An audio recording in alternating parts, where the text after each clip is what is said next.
പുത്രന്റെ പരിശുദ്ധ റൂഹായിക്ക് സ്തുതി ആദ്യ മുതലെന്നേക്കും തന്നെ ആമേൻ. ട്രൂ ഫെയ്ത്തിലേക്ക് എല്ലാവർക്കും സ്വാഗതം. സത്യവിശ്വാസം സംബന്ധിച്ച കാര്യങ്ങളാണ് ഇവിടെ പറയുന്നത്. ഞാൻ യാക്കോബായ സഭയിലെ ഇട്ടു ആലുക്കൽ കോറപ്പിസ്കോപ്പ. ഇന്ന് വിശുദ്ധം പറയാം, നന്മ നിറഞ്ഞവളാണോ, കൃപ ലഭിച്ചവളാണോ, കൃപ നിറഞ്ഞവളാണോ എന്ന വിഷയത്തെ ആസ്പദമാക്കിയാണ് സംസാരിക്കുന്നത്. ഞാൻ ഏകദേശം ഒരാഴ്ച മുമ്പ് ഒരു വീഡിയോ കണ്ടിരുന്നു. അതിന് മറുപടി പറയണമെന്ന് വിചാരിച്ചു. അതിപ്പോൾ പറയണം. മറിയാം നന്മ നിറഞ്ഞവളാണ് എന്നത് ലാറ്റിൻ സഭയും സീറോ മലബാർ സഭയും ഒക്കെ അങ്ങനെയാണ് പറയുന്നത്. നന്മ നിറഞ്ഞു പറയുമ്പോൾ നിനക്ക് സമാധാനം, സ്വസ്തി എന്ന് പറയുന്നു. കൃപ നിറഞ്ഞവളെ എന്ന് പറയുന്നത് മലങ്കര കത്തോലിക്ക, യാക്കോബായ, ഓർത്തഡോക്സ് സഭകളാണ്. കൃപ ലഭിച്ചവളെ എന്ന് പറയുന്നത് ബന്ധുക്കോസ്ത്, പ്രൊട്ടസ്റ്റന്റ് സഭകളാണ്. ഇതിലേതാണ് ശരി? അതാണ് ഇന്നത്തെ വിഷയം. നമുക്ക് ആദ്യം നന്മ നിറഞ്ഞവളെ കൊണ്ടെടുക്കുക. അപ്പോൾ വീഡിയോയിൽ കണ്ടത് ഒരു കത്തോലിക്ക സഭയിലെ സഹോദരൻ ഈ മൂന്നെണ്ണത്തിൽ നന്മ നിറഞ്ഞവളെ എന്നുള്ളതാണ് ശരി എന്നാണ് അദ്ദേഹം സമർത്ഥിക്കുന്നത്. അത് പൂർണ്ണമായും തെറ്റാണ്. നന്മ നിറഞ്ഞവൾ ഒരു പരീക്ഷ പ്രമാണം യേശു കർത്താവിൻ്റെ യേശുബ്രാൻ സോറി യേശു കർത്താവ് പറയാൻ പാടില്ല. അപ്പനെ പേര് പേര് വിളിക്കേണ്ട കാര്യമില്ല. അപ്പനല്ല, എന്നാലും അപ്പനെ പോലെയാണോ ദൈവപുത്രൻ. യഹോവയായ ദൈവം എന്ന് പറയാം, അതിന് കുഴപ്പമില്ല. അപ്പോൾ യേശു തമ്പുരാൻ തന്നെ പറയാണ്, ഒരു പരീക്ഷ പ്രമാണം അവൻ്റെ അടുത്ത് നിന്ന്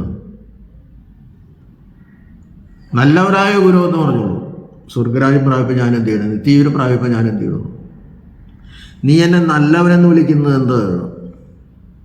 ദൈവം ഒരുവനല്ലാതെ നല്ലവൻ ആരുമില്ലല്ലോ. നന്മ നിറഞ്ഞവനാണ് നല്ലവൻ. അപ്പോൾ അവനോട് അങ്ങനെ ചോദിച്ചിട്ട് കാരണം നീ എന്നെ ദൈവം എന്ന് അംഗീകരിക്കുന്നുണ്ടോന്നാണ്. പക്ഷെ അതിനൊന്നും അവൻ മറുപടി പറയണില്ല. നന്മ നമ്മൾ സ്വായത്തമാക്കുന്നതാണ്. നമ്മുടെ പെരുമാറ്റം കൊണ്ട്, നമ്മുടെ ജീവിതം കൊണ്ട്, നമ്മുടെ വിശ്വാസം കൊണ്ട് നാം ആർജിച്ചെടുക്കേണ്ടതാണ്.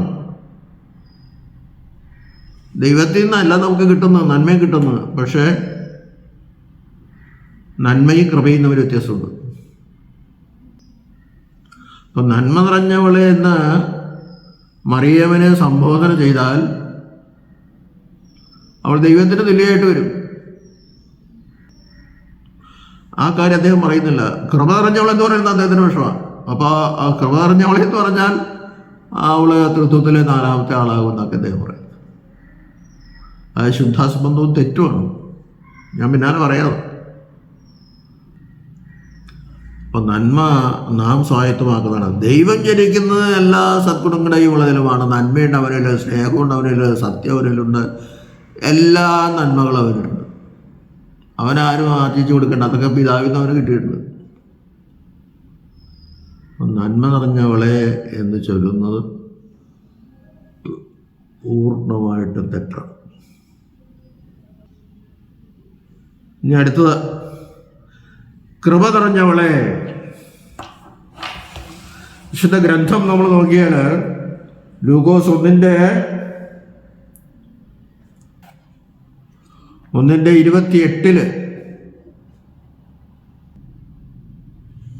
മാലാഖ അവളുടെ അടുക്കൽ ചെന്നു, അവളോട് കൃപ നിറഞ്ഞവളെ നിനക്ക് സമാധാനം.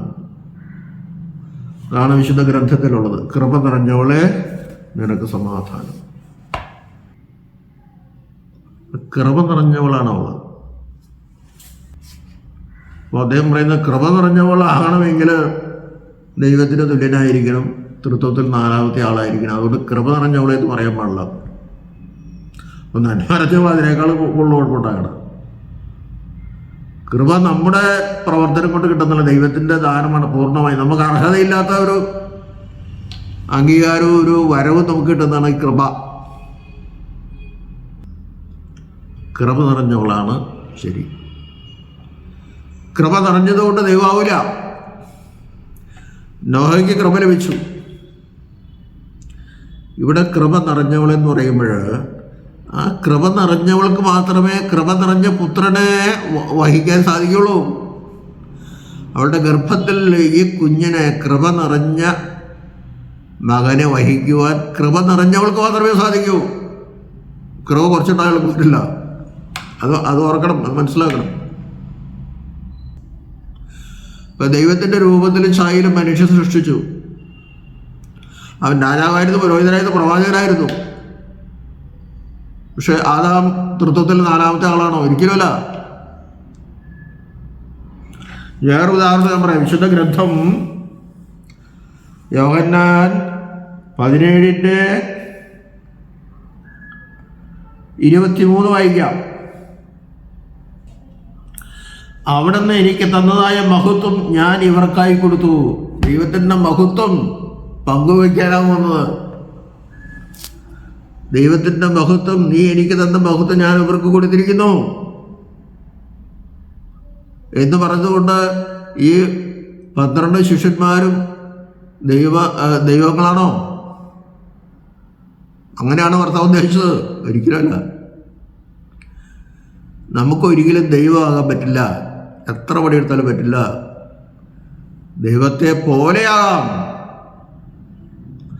സ്വർഗത്തിൽ മാലാഖമാരോടൊപ്പം നിന്ന് ദൈവത്തെ സ്തുതിക്കാൻ ഭാഗ്യം കിട്ടും. അതാണ് നിത്യജീവൻ. ഒരിക്കലും ദൈവമാകാൻ പറ്റില്ല. അങ്ങനെ ഒരു വരം കന്യാമറിയാമ്മയ്ക്ക് കൊടുത്തിട്ടില്ല. കന്യാശ്രീ എന്നാ പറയുള്ളൂ. കന്യക മറിയാമെന്ന് പറയാൻ ചിലർക്ക് വിഷമമാണ്. ഇപ്പം കന്യാശ്രീ എന്ന് പറയുമ്പോൾ നമ്മുടെ സിസ്റ്റേഴ്സും കന്യാശ്രീയാണ്. അവർ അവിവാഹിതരായി സമർപ്പിക്കപ്പെട്ടവരാണ്. പക്ഷെ അവരൊരിക്കലും പ്രസവിച്ചിട്ടില്ല. എന്നാൽ കൃപ നിറഞ്ഞ മറിയം പൂർണ്ണമായി കൃപ നിറഞ്ഞവരെ ഉൾക്കൊണ്ട് അവനെ പ്രസവിച്ചു. അവിടെ കന്യാത്വത്തിന് പ്രസവിക്കുന്നതിന് മുമ്പോ പ്രസവിച്ചതിന് ശേഷമോ കന്യാവ്രതത്തിന് ഭംഗം വന്നിട്ടില്ല. അത് ഉറപ്പായിട്ട് വിശ്വസിക്കണം. അവൾ കൃപ നിറഞ്ഞവളായതുകൊണ്ടാണ് ഇപ്പോഴും കന്യക തന്നെയായിരിക്കുന്നത്. ആർക്കും അവളെ തൊടാൻ പറ്റില്ല. ദൈവം മോഷിച്ച ഗർഭപാത്രത്തിൽ വേറൊരുത്തൻ ഉരുവാകാൻ ദൈവം സമ്മതിക്കില്ല. സാധ്യമല്ലത്. ഇപ്പോഴും കന്യക തന്നെ. അതുകൊണ്ട് യാക്കോബക്കാരൊക്കെ ഞങ്ങൾ ചൊല്ലുന്നത് കൃപ നിറഞ്ഞവളെ. അതന്നും കൃപ നിറഞ്ഞവളെ, ഇന്നും കൃപ നിറഞ്ഞവളെ. എന്നു മുതൽ മാലാഖകളുടെ അടുക്കൽ ചെന്ന് കൃപ നിറഞ്ഞവളെ നിനക്ക് സമാധാനം എന്ന് പറഞ്ഞു. ഈ ജനനമൊക്കെ പരിശുദ്ധാത്മാവിൻ്റെ ആവാസത്താൽ ഉണ്ടാകും. അപ്പോഴേ അവളെ ശുദ്ധീകരിക്കപ്പെട്ടുള്ളൂ. അതിനു മുമ്പ് അവനോത്ഭാവത്തിലൊന്നും ഞങ്ങൾ വിശ്വസിക്കണ്ട. കർത്താവിനെ എപ്പോൾ വേണമെങ്കിലും ശുദ്ധീകരിക്കാൻ പാടില്ലേ? മറിയാൻ ജനിച്ചപ്പോൾ തന്നെ അവളുടെ അമ്മയുടെ ഉദരത്തിൽ വെച്ച് തന്നെ അവളെ ശുദ്ധീകരിക്കപ്പെട്ടു, ഇമ്മാക്കുലേറ്റ് ആക്കപ്പെട്ടു എന്നൊക്കെ പറഞ്ഞാലൊന്നും അതിനൊന്നും ഒരു കാര്യമില്ല. അതൊക്കെ അബദ്ധമായ വിശ്വാസങ്ങളാണ്. ദൈവത്തിന് എപ്പോൾ വേണമെങ്കിലും ശുദ്ധീകരിക്കാനോ. മറിയാം ദേവാലയത്തിൽ വളർന്നു വന്നതുകൊണ്ട് അവളിൽ അശുദ്ധി ഉണ്ടായിരുന്നില്ല. അല്ലെങ്കിൽ അശുദ്ധി എന്ന് വെച്ചാൽ പാപത്തിലേക്ക് അവൾ വീണുകൊണ്ടിരുന്നില്ല എന്ന് നമ്മൾ തീർച്ചയായിട്ടും വിശ്വസിക്കണം. പക്ഷേ ഒരു പാപം അവൾ ചെയ്തിട്ടില്ല എന്ന് പറയാൻ നമുക്ക് പറ്റില്ല. പ്രവർത്തിയിൽ വേണ്ട, മാനസികമായിട്ട് വന്നാലും പാപമായി പോയില്ല. അവൾ ഇപ്പോഴും കൃപ നിറഞ്ഞവളാണ്. അതുകൊണ്ട് ഞങ്ങൾ അങ്ങനെ ചൊല്ലുന്നത്. ആ കൃപ നിറഞ്ഞവൾക്ക് മാത്രമേ കർത്താവിനെ പ്രസവിച്ചതിന് ശേഷവും കന്യകയായിരിക്കാൻ സാധ്യതയുള്ളൂ. അതുകൊണ്ട് കന്യക മറിയാമെന്ന് തന്നെ പറയണം. കന്യാശ്രീ എന്ന് പറയാൻ പോലെ. കന്യാമറിയോ എന്ന് പറയാൻ പറയാം, കന്യക മറിയ, കന്യക, അവൾ ഇന്നും കന്യക തന്നെ. കന്യാവ്രതത്തിന് ഭംഗം വരാത്തവളാണ് കന്യക. ആ ഭംഗം വരാതെ ദൈവത്തെയാണ് പ്രസവിച്ചത്. കൃപ നിറഞ്ഞവളെ എന്നുള്ളതാണ് ശരിയായ പ്രയോഗം.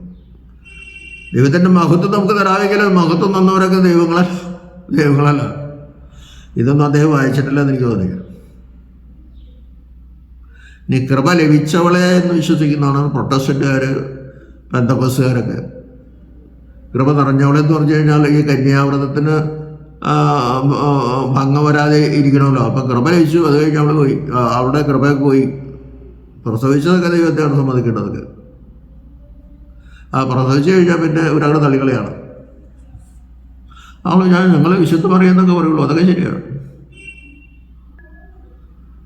കന്യക പറയാം, കൃപ ലഭിച്ച നിറഞ്ഞവൾ എന്നവർ പറയില്ല. അതൊക്കെ ഒരു വക തട്ടിപ്പും അല്ലാണ്ടെന്നാ.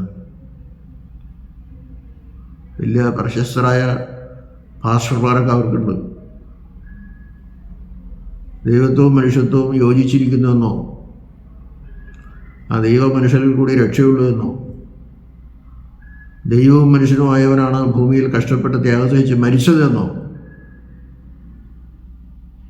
അവനെ പ്രസവിച്ചതിന് ശേഷവും മറിയാം കന്യക തന്നെയാണെന്നോ, അവിടെ കന്യാവ്രതത്തിന് ഭംഗം വന്നിട്ടില്ലെന്നോ വിശ്വസിക്കാത്തവൻ ശരിയായ വിശ്വാസത്തിലല്ല. അവർക്കൊന്നും രക്ഷയില്ല എന്ന് നമുക്ക് പറയാൻ പറ്റുള്ളൂ. പിന്നെ ദൈവത്തിന് അവസാനം ആർക്ക് വേണമെങ്കിലും രക്ഷ കൊടുക്കാം. പക്ഷേ ഓരോരുത്തർക്കും ഓരോ നിരയുണ്ട് എന്നാണ് പരിശുദ്ധനായ പൗലോസ്ലീഹ 1 കൊരിന്ത്യർ 15 പറയുന്നത്. അത് ഏത് നിരയിൽ അവർ നിൽക്കുന്നെന്ന് നമുക്ക് പറയാൻ പറ്റില്ല. ദൈവത്തിൻ്റെ ഒരു ഇഷ്ടമാണ്. അവിടുത്തെ ന്യായവിധിയിൽ സംഭവിക്കുന്ന കാര്യങ്ങളാണ്. കൃപ നിറഞ്ഞവളെ നിനക്ക് സമാധാനം, അതാണ് പ്രാർത്ഥനയിൽ ചൊല്ലേണ്ടത്. അതാണ് സത്യവും. അവൾ നന്മ നിറഞ്ഞവളല്ല, കൃപ ലഭിച്ചവളുമല്ല, കൃപ നിറഞ്ഞവളാണ്. ദൈവം നമ്മെല്ലാവരെയും അനുഗ്രഹിക്കട്ടെ.